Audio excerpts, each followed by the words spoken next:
It's gone until the...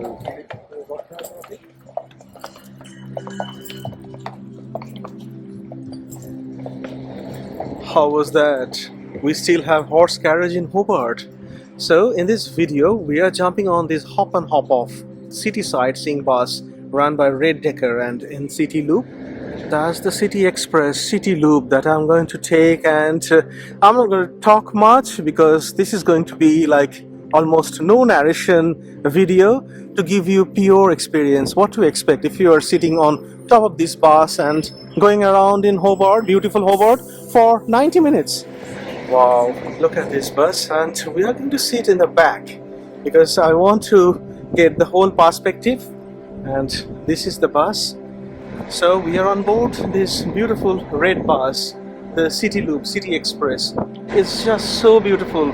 This is probably one of the most beautiful places you can live and work. So this is the best way to experience Hobart if you are time hungry and just visiting Hobart for weekend or only very few days. And so let's join us, and hopefully this video will give you what to expect on this tour if you take this journey for 90 minutes in beautiful Hobart. A warm welcome to those of you who have joined us. So we have started our tour. We are about to cover 26. If you choose to hop off at any of our stops, please ring the bell nearest you. Hold on to your tickets, as you will need them to hop back on board at our designated stops. If you want to hop back on the bus, wave your brochure at the driver as the bus approaches. Please remember to remain seated whilst the bus is moving. That's Tasmanian Parliament, that beautiful sandstone building. And that's Salamanca Place, where we have world famous Salamanca market every Saturday morning.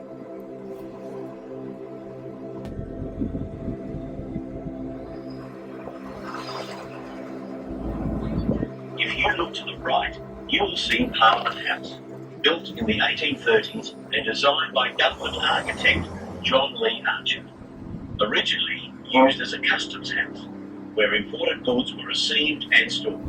It became Tasmania's Parliament in the 1850s. Looking to our left, we have Prince's Wharf, host to many of the city's festivals, including the Taste of Tasmania and Dark Mofa. We are now approaching the popular shopping precinct of Salamanca Place, a great spot for that special made in Tasmanian gift.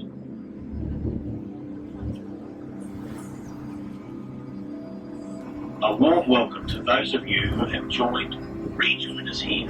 And this is our new Spirit of Tasmania. Times whilst the bus is moving. If you look to the right, you will see the row of beautiful sandstone warehouses that make up Salamanca Place, named after the 1812 Battle of Salamanca in Spain.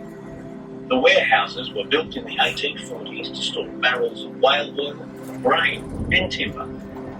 Salamanca Place is now famous for its art galleries, restaurants, bars, and a market is held every Saturday, which is Australia's largest outdoor market.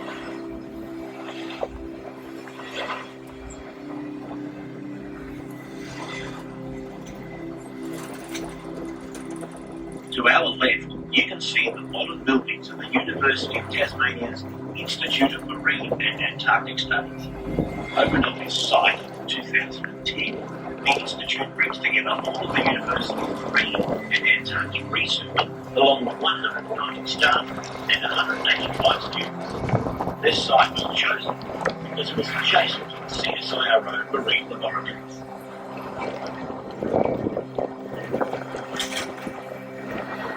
So this is CSIRO Hobart.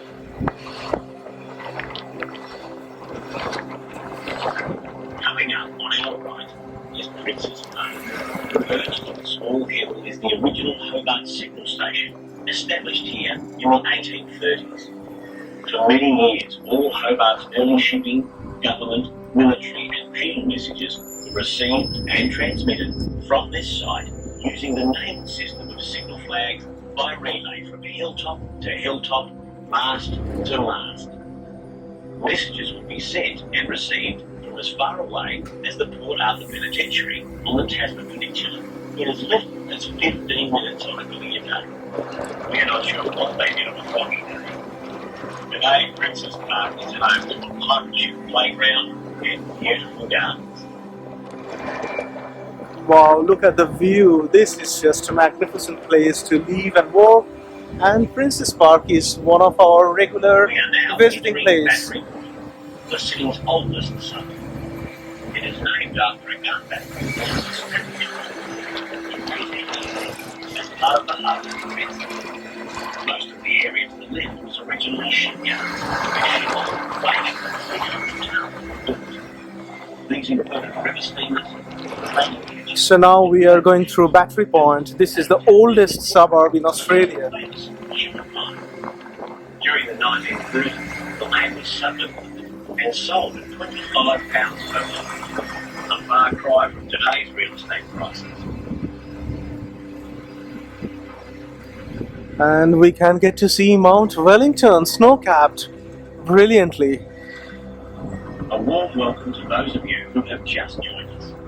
Please remember to remain seated whilst the bus is moving. Most of the beautiful homes in Battery Point were built in the 1830s and 1850s. They were once the homes of ship's captains, rascals, heroes, and gentry adventurers who worked in the shipyards and wharves. Many famous Tasmanians have been built here, including the swashbuckling Hollywood actor Derwent back in 1909. His childhood escapades around the city are legendary. Today, though, Battery Point is home to bar shops, restaurants, and cafes. Battery Point is also to the river, an 1830s Georgian mansion restored to its full splendour.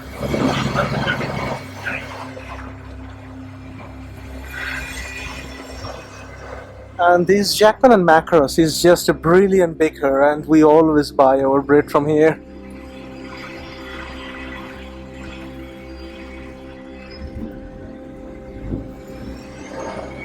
We are now in Derwent River, which was originally built as a road to St George's Church. The church tower can be seen on the left above the roof line of the houses. It was built in the 1830s and designed by John Lee Archer and built in a neo-classic style. The famous tower was added 10 years later and was designed by former convict and architect James Blackburn.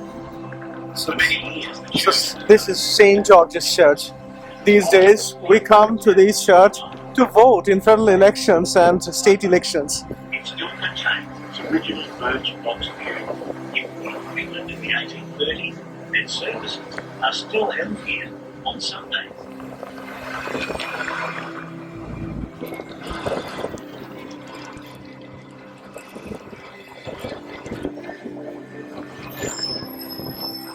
As we turn right into St George's Terrace, we have a fantastic panoramic view of the suburbs of Sandy Bay, Dunedin, and Lower Sandy Bay.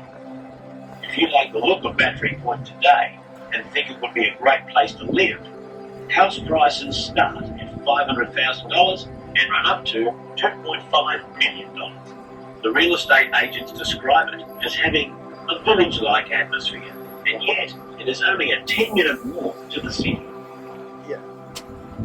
Yeah, Battery Point's house prices goes from $500,000 to $2.5 million, and it has got a very village vibe. But look at this beauty. This is all these suburbs are Sandy Bay suburbs, and look at Mount Wellington. How wonderful this is.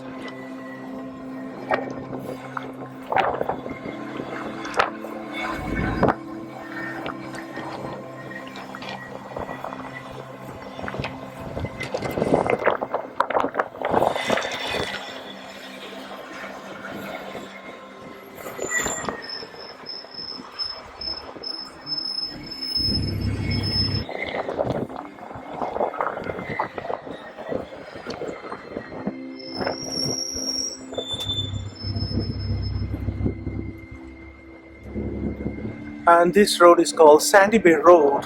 It is one of the main road in Hobart. Look at all these suburbs. And that top tower is Rest Point Casino. We'll go there. We are now entering the Sandy Bay shopping village, home to exclusive boutiques and specialty fine dining and great coffee shops. If you need a little retail therapy, hop off after we have left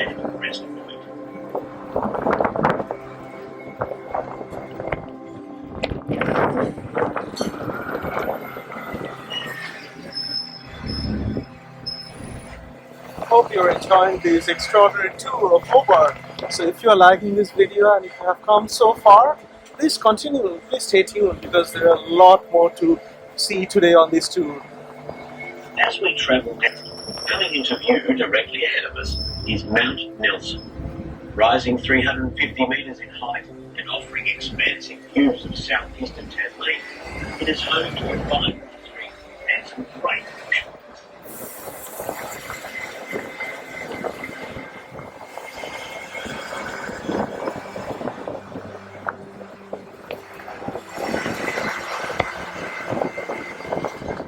We're now heading south into Hobart, said to be one of the city's most exclusive suburbs.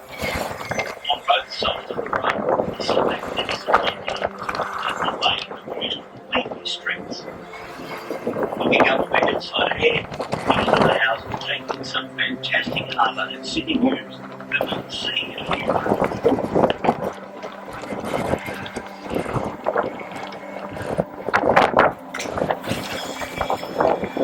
Looking to the right, you can see the University of Tasmania's Sandy Bay campus, home to the School of Engineering, Sciences, Commerce. So this is the beautiful campus of University of Tasmania. On the island, one in the city centre, and two for the state and local system and in recent times, the university has been rebranded to Botanical, becoming the third largest academic on the island. The Sandy Bay campus moved here in the 1950s and was built on the site of an old Waterfront campus. We are now approaching Rest Point. And do you know this West Point Casino? It was the first legal casino in Australia.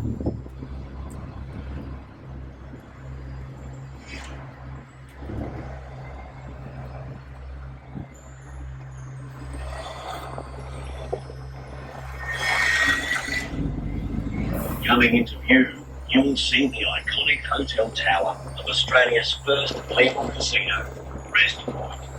Opened in 1973, it was built on the site of an earlier hotel called the Rest Point Riviera. The tower is 17 floors in height, 15 of those being accommodated. The top floor of the tower boasts a revolving restaurant and cocktail bar with fantastic panoramic views of the harbour. With numerous bars, restaurants and entertainment venues, Rest Point is a great place for lunch, dinner, morning or afternoon tea. If you are hopping off today, may Lady Luck be on you.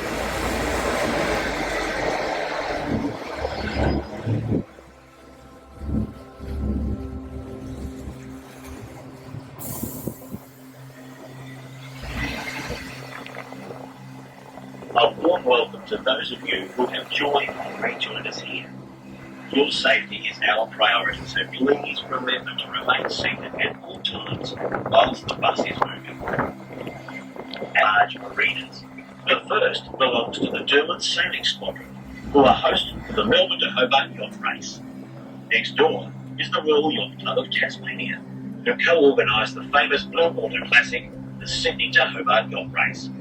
Both races finish in the city during the festive season, between Christmas and New Year.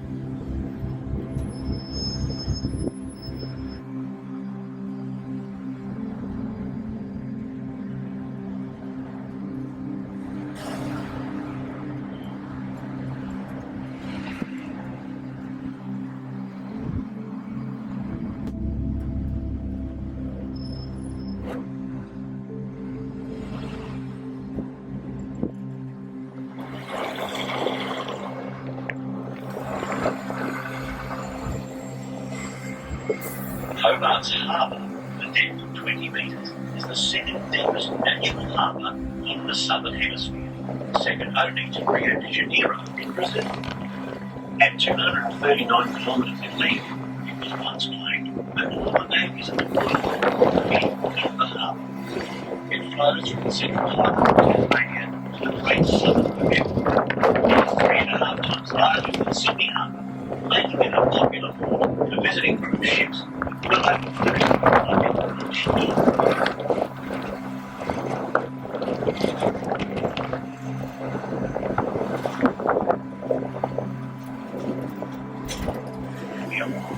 Tasmania Discovered in 1642 by Dutch explorer of Tasmania, Ferdinand van Diemen, after the then Botanical in the early 700s, Tasmanian Aboriginal, who had lived here for some 20,000 to 30,000 years before that.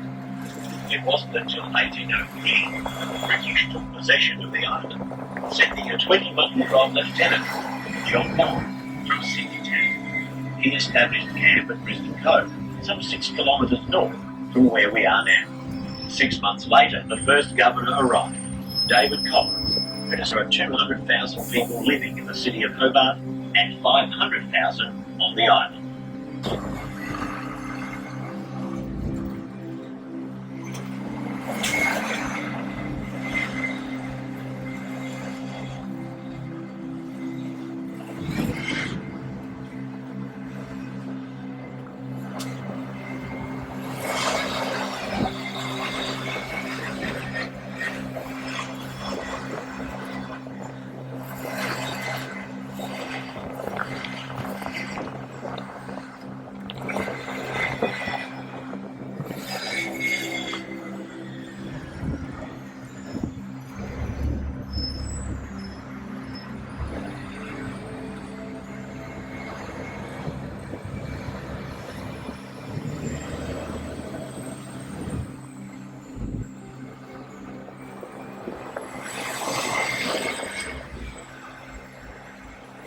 I'm keeping the video as long as possible because I want to give you the perspective of Hobart and what to expect on this tour.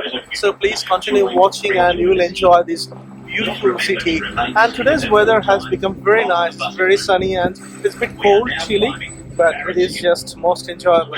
So please enjoy this too.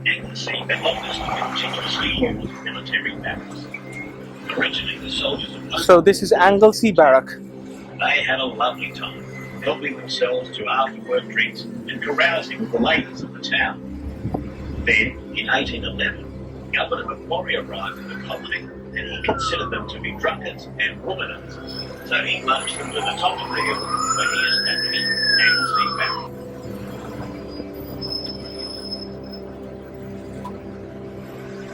Wow, look at the view. You can see Mount Wellington from anywhere in Hobart. We are now travelling up Davey Street, named after Thomas Davey, who was an early governor of Van Diemen's.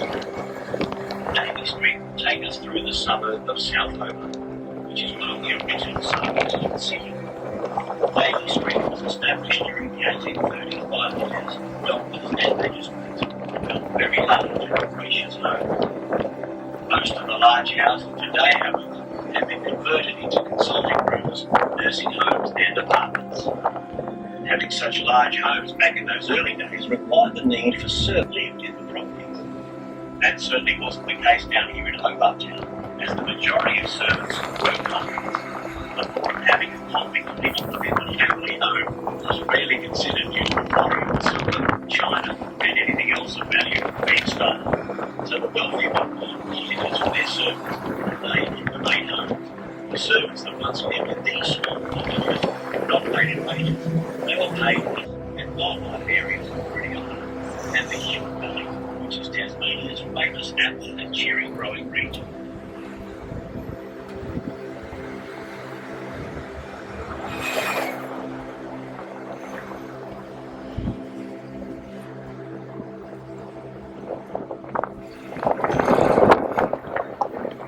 As we travel up Davey Street, just beyond the stone, is a beautiful tall mansion, Crucible.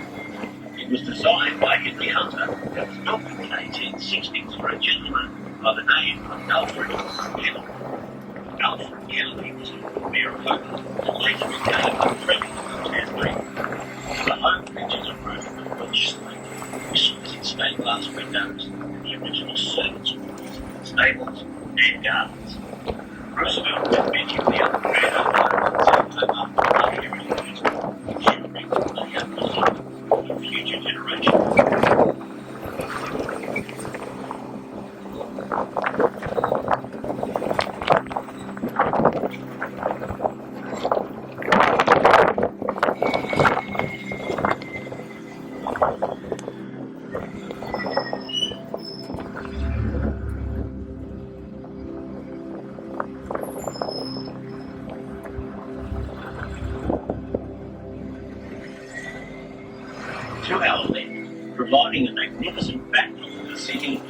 Mountain Lake.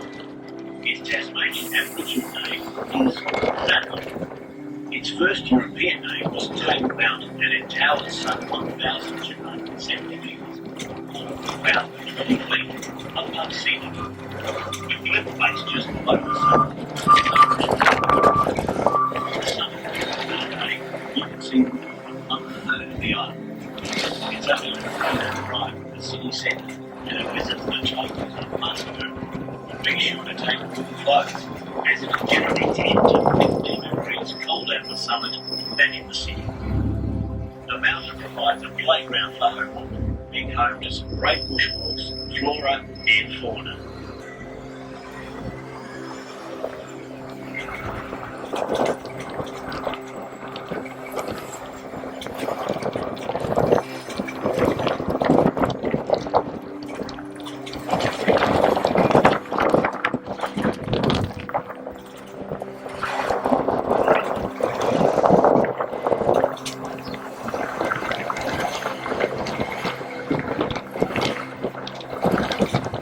We are now heading up Cascade Road, leading up to the historic Cascade Brewery.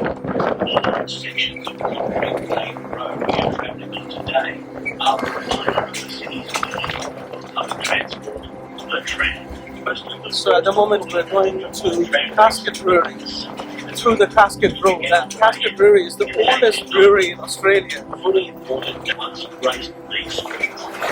Like our buses today, the John the early trams were very well suited to Hobart narrow operating streets intended for top.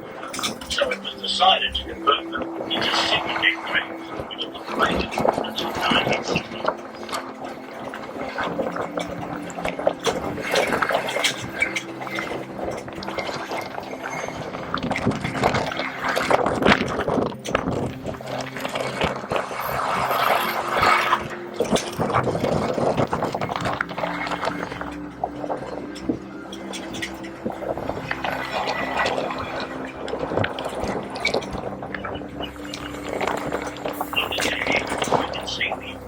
Facade of Australia's tallest brewery, the Cascade. It was established on this site in 1920 and was sold with 1 metre of grade.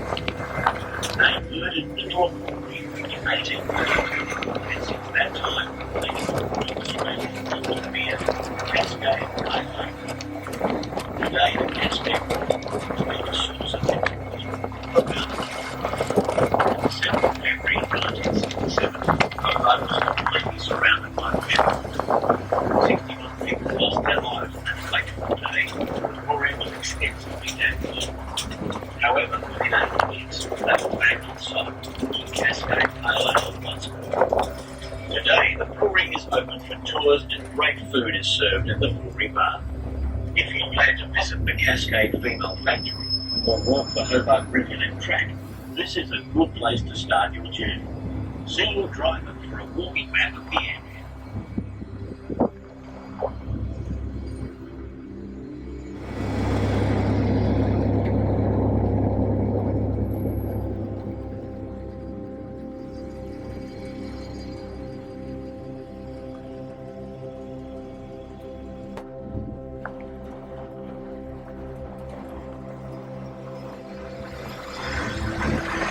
A warm welcome to those of you who have rejoined us here at Cascade. Please remember to remain seated at all times whilst the bus is moving, and ring the bell if you wish to stop the bus. You will notice the brewery has 2 gates of building facade. 1824 is when the company was established, and 1927 is when foothills were added to accommodate new brewing equipment. We are now approaching the Cascade Female Factory.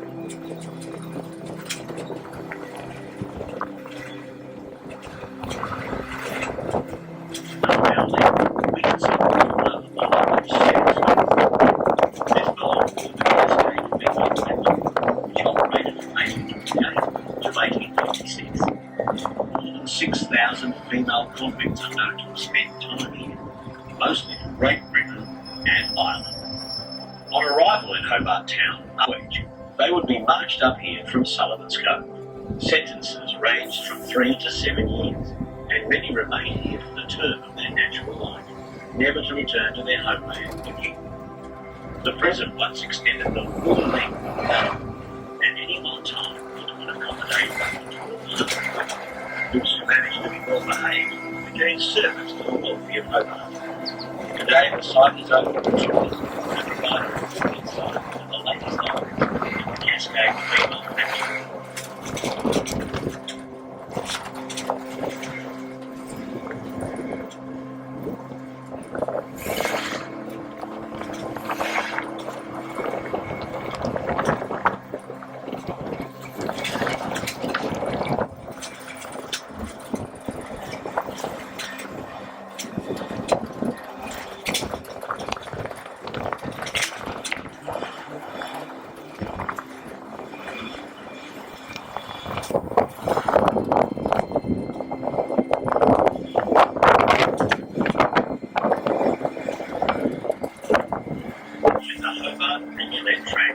Winding its way from the city to the Cascade.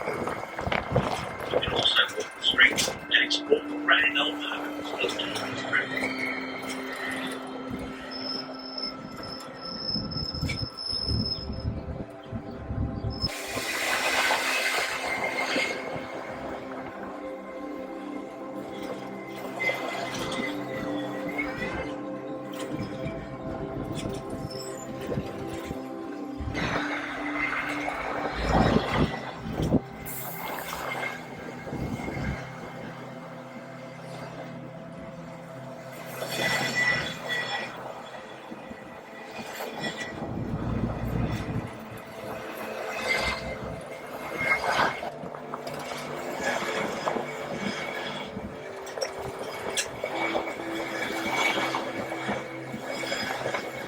As we leave South Hobart to our left is the All Saints Church, dating back to the late 1860s and designed by the well-known colonial architect Henry Hunter.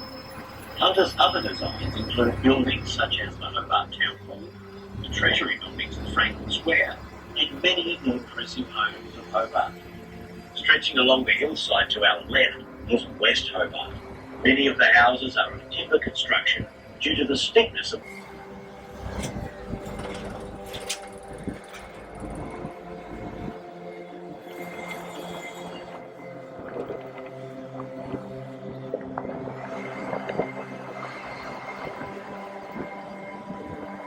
named after Governor Wellington, whose determination and vision during his 12 years as Governor of New South Wales changed early Australia from a struggling colony into a thriving community.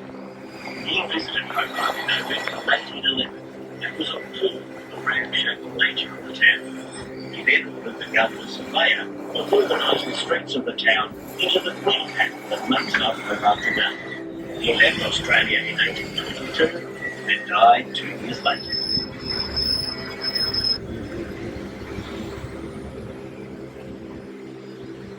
We are now approaching Collins Street, named after Lieutenant David Collins, the first governor of Tasmania, 1804 to 1810. He died while still in office, and he is buried in St David's Park, the original. The large sandstone building to our right was built by John Wilson as a steam-powered flour mill and brewery back in 1852. The building has had many uses over the years, at one stage being used to make orange juice. Today it provides office space to the city.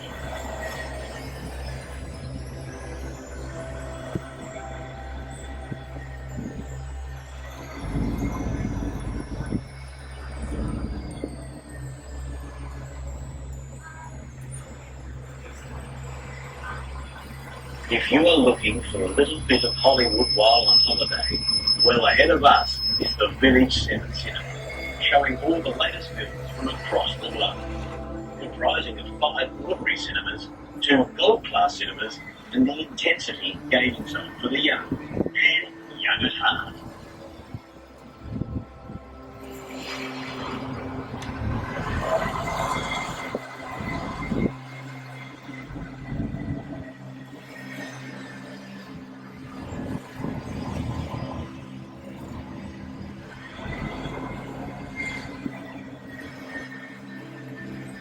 We also have a state cinema in North Hobart, which is probably not part of these two, but that's also very lucrative, very attractive location if you are film goer and film enthusiast. Remain seated at all times. As we travel through the city, you will see a number of Hobart's older buildings.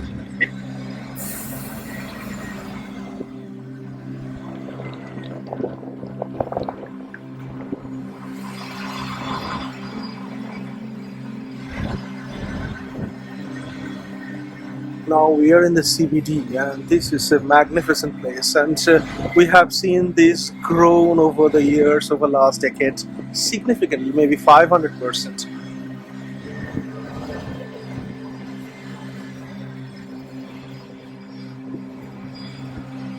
We have now entered Hobart's city centre, with 495 specialty shops, 89 fashion stores, and 78 cafes and restaurants. A surprise awaits at every turn, and if you look to the right, you will see St David's Cathedral, designed by George Frederick Bowley and built then of the Gothic Revival style. And if you listen carefully,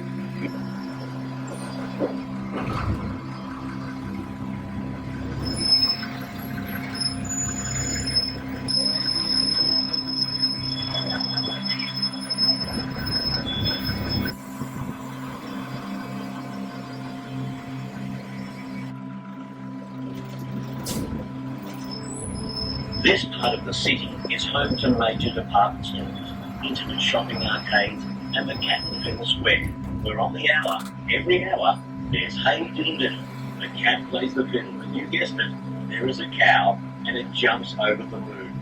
It will only take a minute of your time, but trust us, the memories of the mid-1970s.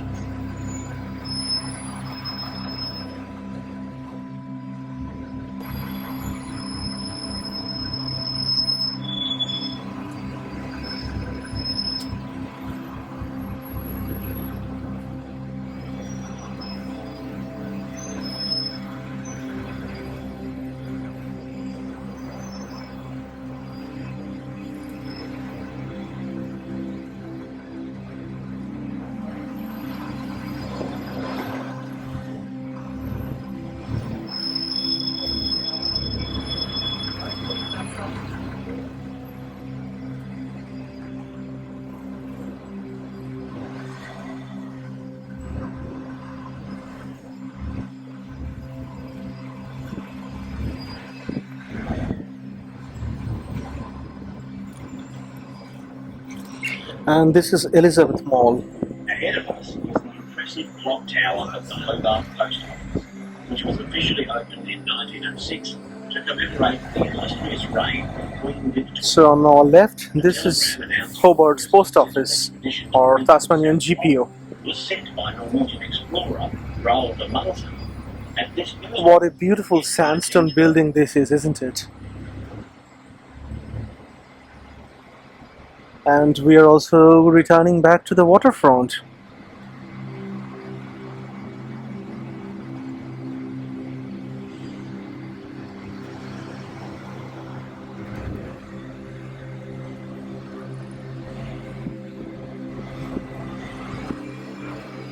as we cross Macquarie Street, to our left is Hobart's magnificent town hall. On the left at the corner, that's Hobart's Town Hall. Renaissance style and was completed in 1864. It is home to the office of the city's mayor and alderman.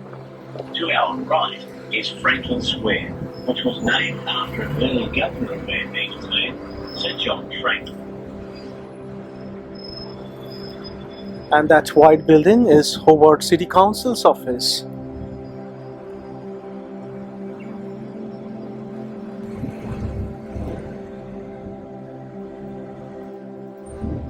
We are now arriving back at the Tasmanian Travel and Information Centre. Stated Hall has the best is yet to come panoramic views of the River Derwent and the magnificent Royal Tasmanian Botanical Gardens.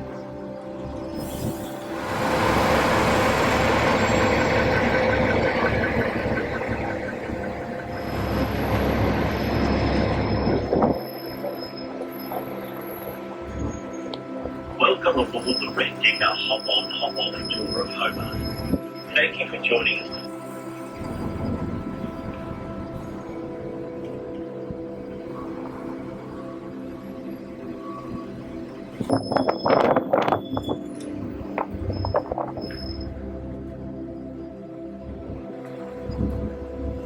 As we leave the Tasmanian Travel and Information Centre, we would like to acknowledge the original custodians of this land, the Botanical people, and we would like to pay our respects to their past elders. We are now entering Mason's Place, named after the famous explorer and Antarctic pioneer, Sir Douglas Mawson. Just ahead are our museums. On our left is the Maritime Museum of Tasmania, open daily, hosting a rich collection of Tasmania's maritime history. To our right is the Tasmanian Museum and Art Gallery, boasting a fine collection of exhibits from Tasmania and all around. For those families on board today, be sure to visit the museum's reception desk and ask for a children's explorer map.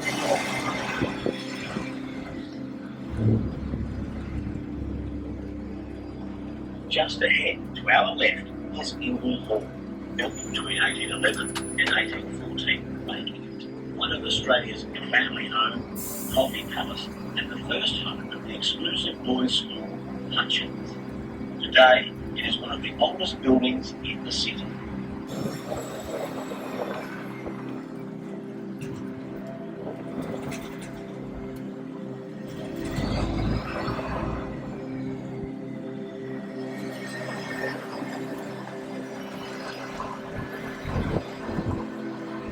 That's Pigeon Hole Cafe, and that's one of the best in Hobart.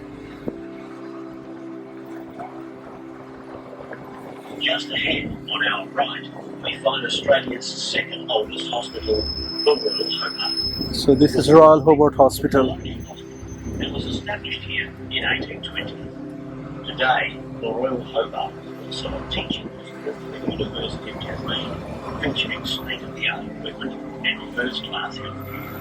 Hopefully, though, you won't be paying a visit anytime soon. Yeah, bro, this is one of the places that you don't want to visit in Hobart. Climbing up the hillside to our right is Hobart's synagogue, the oldest in Australia, and a rare example. So this is the oldest synagogue in Australia. That's in our Hobart. Still features inspiration painting using the famous human lines and Tasmanian flag. The inscription in Hebrew above the front door reads, "Wherever my name is mentioned, there I will come and bless thee." When the synagogue was built, there were over 200 people from the Jewish faith in Hobart. But over the years, the numbers have dwindled, and regular services are no longer held.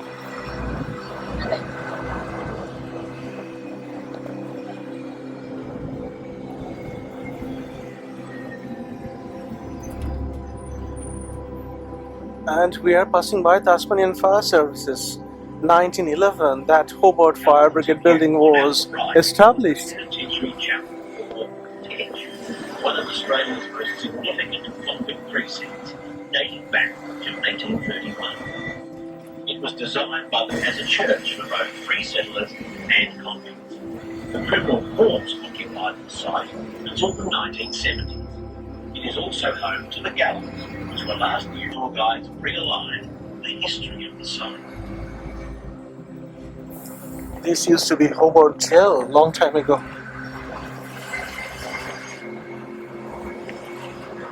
A warm welcome to those of you who have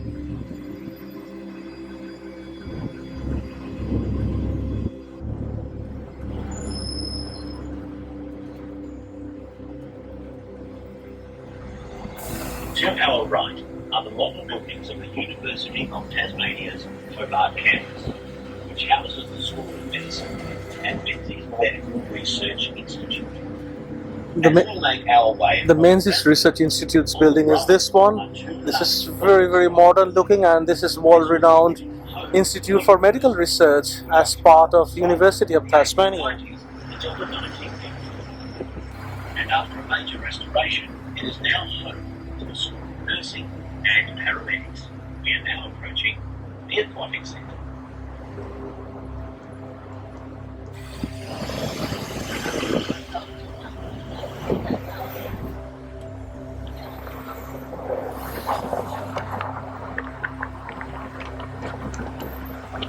To the left is the University Rose Garden and the large And that's ABC Hobart's office.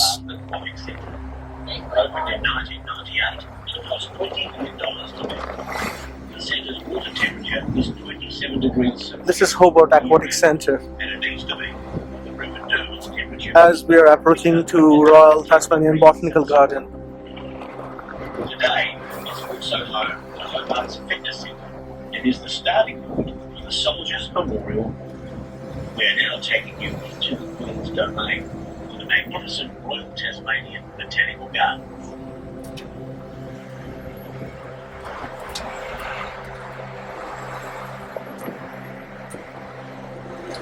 To our right, we can see Hobart Place, built between 1960 and 1960.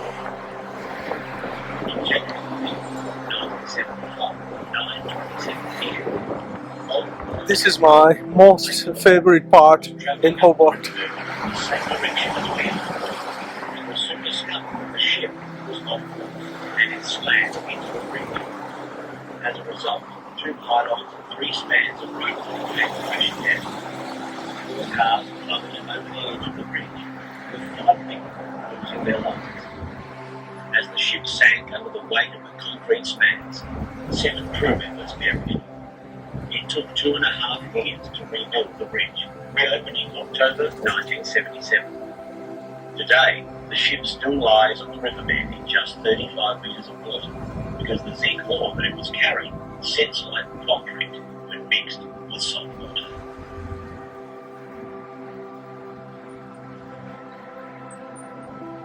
It was completed in 1857. When built, it was the most expensive government house in the British Empire, costing nearly £70,000. It has been voted the second most beautiful viceregal residence in the Commonwealth, second only to Buckingham. Originally worked by convicts. Today you won't find any convicts, but you will find 14 hectares of native, exotic and European plants. Highlights include an exquisite Japanese garden, the sub-Antarctic house, spectacular floral displays in the conservatory, and the largest collection of conifers in the southern.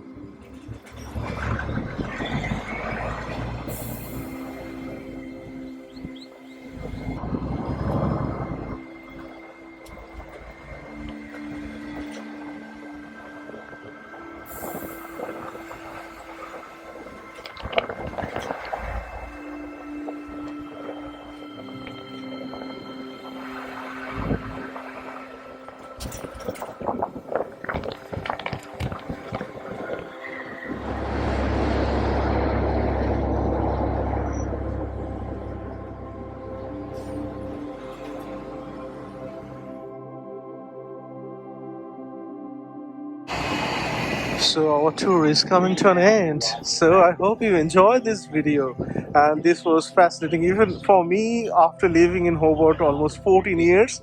This was eye-opening, and I haven't seen quite a bit of Hobart from this elevation as well. So this was fun for me.